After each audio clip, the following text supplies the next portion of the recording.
Hi வணக்கம். நம்ம இன்றைக்கி இந்த வீடியோவில் மாம்பழ புளிச்சேரியும் மத்தி மீன் வறுத்ததும்.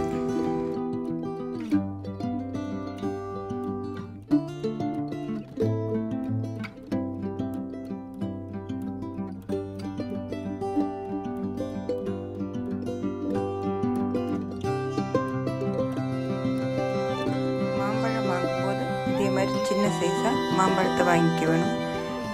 தோல் கத்தியிலெல்லாம் வெட்ட வேண்டியதில்லை, இப்படியே உரிச்சே நம்ம எடுத்துடலாம்.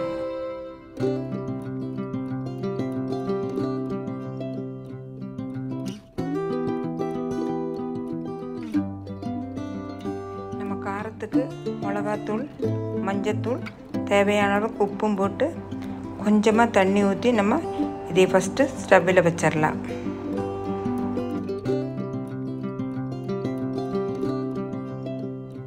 ரொம்ப நேரம் வேக வைக்க வேண்டியதில்லை, 2 நிமிஷம் வேக வைக்கலாம்.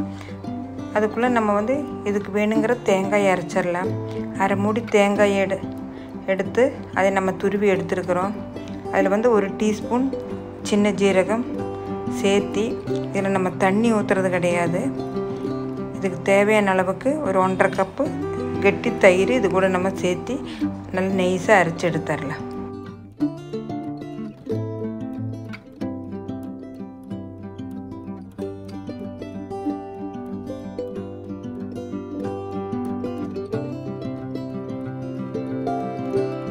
நம்ம அரைச்சதெல்லாம் இது கூட சேர்த்தியாச்சு. தண்ணியெல்லாம் தனிப்பட்ட முறையில் ஊற்றல, அந்த தயிர் மட்டும்தான். நல்லா நுரகட்டி வந்தோடனே நம்ம கடுகு, மிளகு, கொஞ்சம் வெந்தயம் சேர்த்து தாளிச்சதையும் ஊற்றிடலாம். 5 நிமிஷத்தில் இந்த குழம்பு ரெடியாக இருக்கும். டேஸ்ட்டும் ரொம்ப நல்லாயிருக்கும்.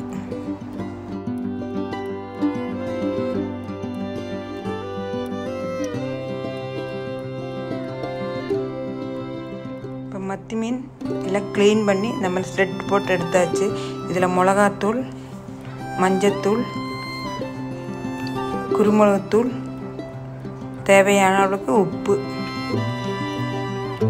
வேறு இஞ்சி பூண்டு பேஸ்டெல்லாம் தேவையில்லை. மத்தி மீனால் கொஞ்சம் தேங்காய் எண்ணெய் ஊற்றி இந்த மிளகாத்தூள் எல்லாம் நல்லா பெரல்ற மாதிரி நல்லா எல்லாம் மிக்ஸ் பண்ணி ஒரு 10 நிமிஷம் வச்சதுக்கப்புறம் நம்ம இது தேங்காய் எண்ணெயில் தான் வறுக்கணும். மீன் எப்போவுமே தேங்காய் எண்ணெயில் வறுத்தா தான் டேஸ்ட்டாக இருக்கும்.